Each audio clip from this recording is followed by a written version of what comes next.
Bonjour à toutes et à tous. Me voici pour une nouvelle vidéo et comme le titre l'indique, la vidéo va parler de l'hypersensibilité. Voilà.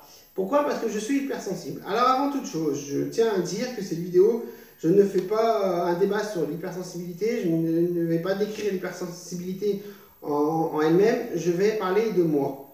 Il y a beaucoup de vidéos sur YouTube, vous pourrez le voir, qui parlent de l'hypersensibilité, que ce soit par des professionnels de la médecine ou par d'autres personnes justement hypersensibles. Souvent, ils expliquent un peu en large et en travers ce qu'est l'hypersensibilité. Moi, au contraire, je vais parler de mon cas, pas que de l'hypersensibilité, d'autres choses. Je crois que c'est voyant, en voyant c'est assez voyant.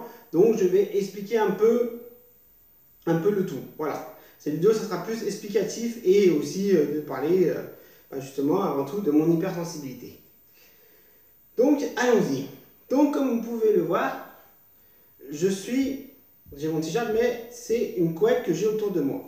Tout simplement pourquoi, en outre d'être hypersensible, j'adore tout ce qui est doux, la douceur, la tendresse, les câlins, etc. Enfin tout ce qui va avec, tout ce qui va en relation avec tout ça. Voilà. Comme une couette, vous pouvez tous le voir, une couette c'est super doux, c'est super tendre. Et le fait du coup d'être dans une couette, pour moi, en fait, j'ai l'impression d'être en sécurité d'un côté. C'est quand même une sécurité, mais surtout, je suis dans quelque chose qui est doux et qui va avec moi, avec ce que j'aime. Voilà. Et il ne faut pas aussi créer un lien, même si beaucoup, je pense, le feront, entre ça et mon hypersensibilité. Ce sont deux choses complètement différentes. Le fait d'être hyper affectif, hyper tendre, et toi tu vas arrêter de faire de bruit sinon je vais te manger ce soir, d'accord? Donc le fait d'être toujours hyper dans l'hyper tendre, l'hypersensibilité, l'hyper-affection, c'est dans l'excès, certes, mais à un moment donné, je voulais bien faire la différence entre tout ça, puisque même si on peut tout relier, on peut avoir une chose et pas le reste. Donc pour mon cas, depuis très longtemps, je me suis aperçu que j'aimais bien m'enrouler dans les couettes, parce que justement par rapport à leur douceur, le fait que ce soit doux, et le fait que je me sens un peu, on va dire, en sécurité à l'intérieur. Le fait d'être entouré de douceur, de tendresse, tout, mais aussi le fait aussi que j'aime aussi faire des câlins aux gens, montrer de la gentillesse, montrer de l'affection.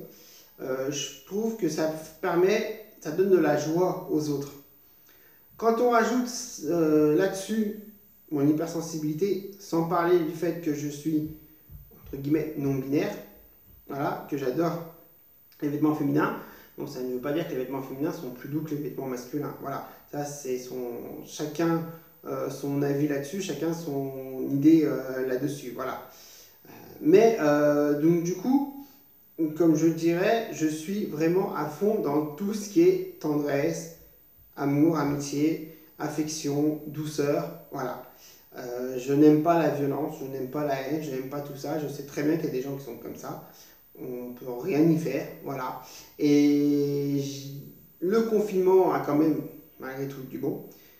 Puisque grâce à lui, j'ai pu découvrir des groupes d'hypersensibles, c'est pour ça, échanger avec des gens hypersensibles, dialoguer, faire connaissance avec certains, et puis plus en profondeur avec quelques-uns pour dialoguer, que je fais encore aujourd'hui, voilà, que je dialogue encore aujourd'hui avec ces personnes-là. Mais et du coup, ça m'a permis de prendre conscience que, surtout, qu'il y avait beaucoup de points communs entre la plupart des gens hypersensibles. Même si chaque personne est différente, même là-dedans, il y a quand même pas mal de points communs qui reviennent chez les personnes hypersensibles. Voilà. Donc, en ce qui me concerne, aujourd'hui, donc depuis le confinement, depuis mars 2020, on a eu le temps, tous, chacun, tous et toutes, de réfléchir à ce qu'on allait faire après. Certes, moi j'avais mon boulot, donc ça me permettait de sortir le matin et faire mon boulot, voilà. Mais je me suis dit, voilà, je me suis dit une chose, vous pourrez réagir et dire ce que vous en pensez, mais je me suis dit une chose, je me suis dit, les gens qui veulent faire du mal, ils demandent l'avis à personne. Ils le font. Ils le font et malheureusement, c'est repris par les médias, certaines fois, amplifié, un peu comme ils font avec le coronavirus actuellement, mais on prend encore des actes de violence, ils en reprennent toujours, malgré le coronavirus. Voilà, ils en parlent encore. Ça aurait pu être une bonne chose par rapport à une mauvaise, parce que trop parler d'un truc, c'est pas bien, ça énerve les gens. Mais on a préféré qu'ils nous saoulent avec le coronavirus, plutôt que parfois aussi, malgré tout, mettre en avant des gens qui font du mal.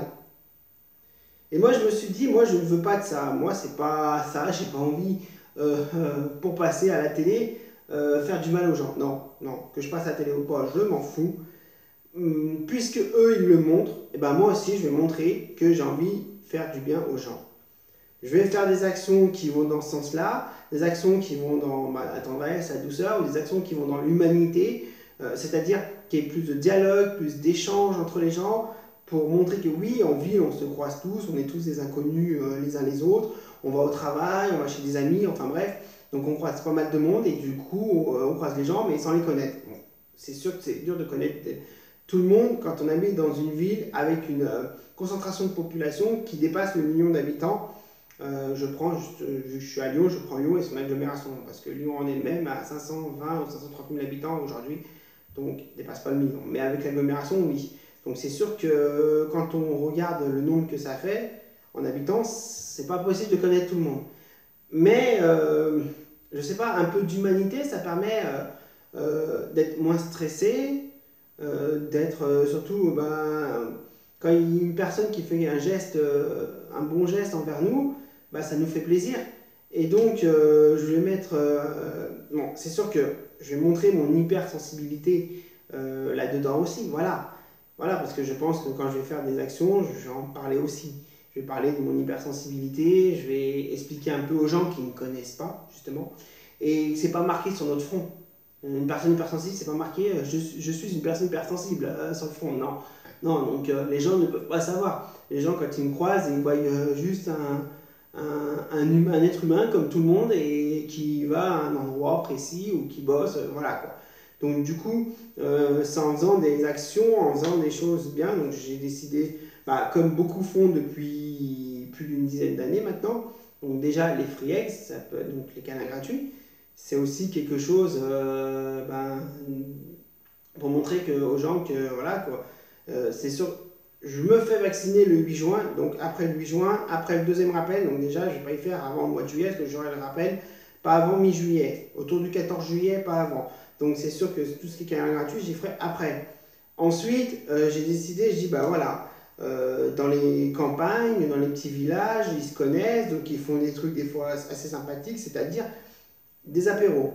Il y a la fête des voisins qui a été créée depuis plusieurs années. L'année dernière, ça n'a pas dû se faire. Cette année, je ne sais pas s'il y en a qui vont la faire, avec les conditions, tout, voilà. Bon. Mais au-delà de faire la fête des voisins, c'est-à-dire qu'on rencontre ses voisins, mais ses voisins, indirectement, on les rencontre plus ou moins quand on rentre chez soi. Donc, c'est faire autre chose où on peut rencontrer d'autres personnes qu'on a peut-être déjà croisées sans faire gaffe parce que on va chacun là où on doit aller, soit à notre travail, soit ailleurs, soit on rentre. Bon. Mais on pourrait, c'est-à-dire que organiser quelque chose par moi-même, j'amène des choses à boire, à manger et tout, et je fais un moment convivial. C'est quelque chose qui est très humain, et je pense que la plupart des personnes hypersensibles, c'est ce qu'elles cherchent, c'est avoir des échanges humains, c'est avoir des échanges vraiment de sympathie, de convivialité, et surtout montrer, comme on dit, montrer de la gentillesse, montrer de la bienveillance. Et c'est là-dedans que tout ce que je ferai, c'est là-dedans, par le biais de la bienveillance, comme je dis, que je le ferai. Voilà. Donc, je pense que de mes expériences sociales, je partagerai un peu sur ma chaîne, j'en partagerai certaines, voilà, par le biais de vidéos où je verrai comment je fais. Mais du coup, ça pourra mettre à contribution du coup, mon hypersensibilité. Je pourrais la montrer. Je pourrais montrer à quel point, en même temps que dire que l'hypersensibilité n'est pas une faiblesse, au contraire. Ça peut être une force, parce que comme on dit, c'est une force parce que on ne va pas chercher à savoir comment est la personne, juste son apparence. On va chercher en profondeur. On va chercher s'il y a quelque chose à voir au fond de la personne.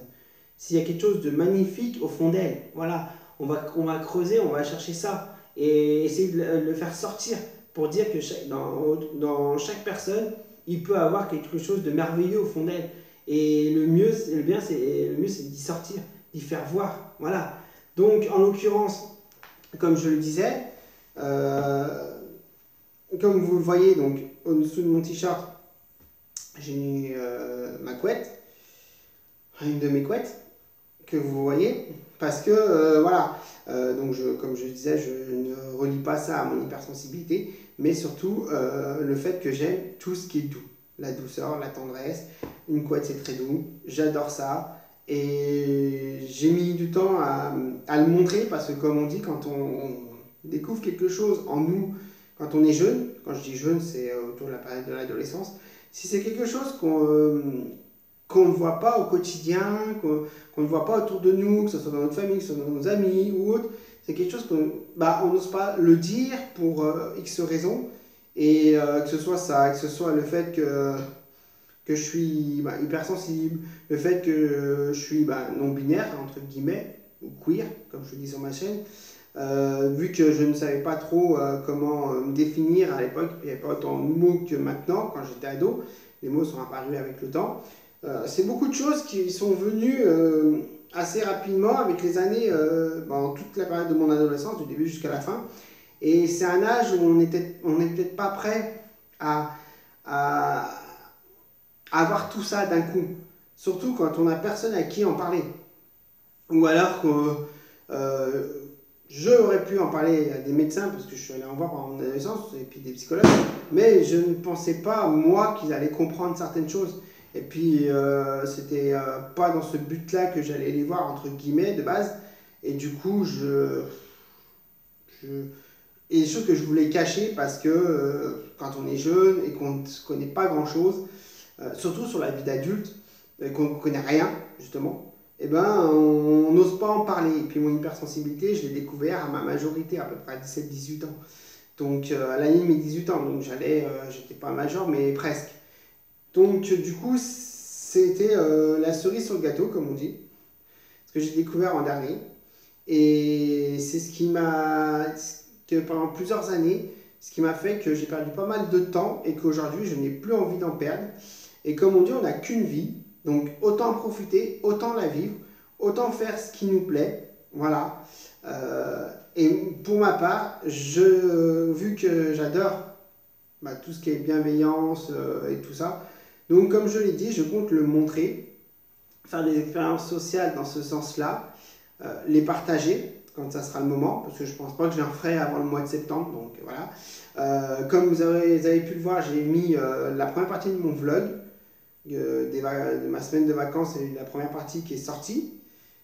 Pour moi, c'était trop long de mettre tout d'un coup, parce que je pense que la vidéo va être assez longue. En plus, comme j'en ai parlé, il y a le shooting photo qui arrive, puisque lui, il sera mis à part, ça sera une petite vidéo à part.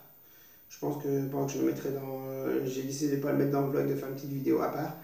Donc voilà, donc cette vidéo, c'était surtout pour parler de mon hypersensibilité, de tout ce que j'aime, de montrer que j'ai envie de faire des expériences sociales dans le bon sens, voilà, de faire des choses de manière plus coordonnée, puisque je pense que d'ici le mois de septembre, on pourra revivre quasiment normalement. Vu la situation, elle devrait s'améliorer encore plus avec le vaccin. Donc moi, en mois de septembre, j'aurais fait le vaccin de rappel, comme pas mal de gens. Et là, je pourrais commencer mes expériences sociales. Et s'il y a des gens qui craignent quoi que ce soit, je pourrais leur dire que je suis vacciné. Voilà. Donc je rapproche un peu la caméra, non pas pour faire...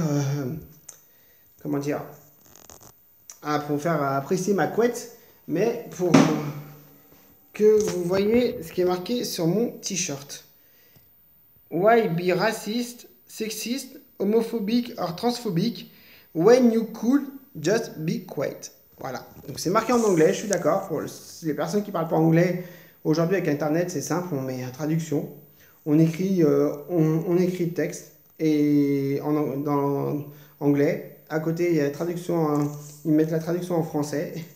Et vous savez ce que ça veut dire. C'est aussi un t-shirt un peu militant pour dire que, voilà, en grosso modo, je ne vais pas traduire mot pour mot, mais c'est dans l'idée de dire que, quelle que soit la manière dont on est, le mieux, c'est pourquoi ne pas laisser tranquille certaines personnes, alors qu'il suffit juste de les laisser, de ne pas les importuner, de faire notre vie et les laisser faire leur vie aussi. Voilà, quoi. Comme là, je suis en train de le faire, comme je le montre aussi avec cette vidéo, où j'ai parlé de mon hypersensibilité, où j'ai parlé de tout le reste. Et puis, bah voilà, on arrive à la fin de cette vidéo. Donc, je vous souhaite à toutes et à tous une bonne journée, une bonne nuit, selon à l'heure que vous regardez cette vidéo. Et comme on dit, tout est possible quand on sait qui on est, tout est possible quand on sait... Je me suis un peu trompé. Tout est possible quand on sait qui on est, tout est possible quand on assume qui on est. Allez, plein de bisous, plein de câlins à tout le monde.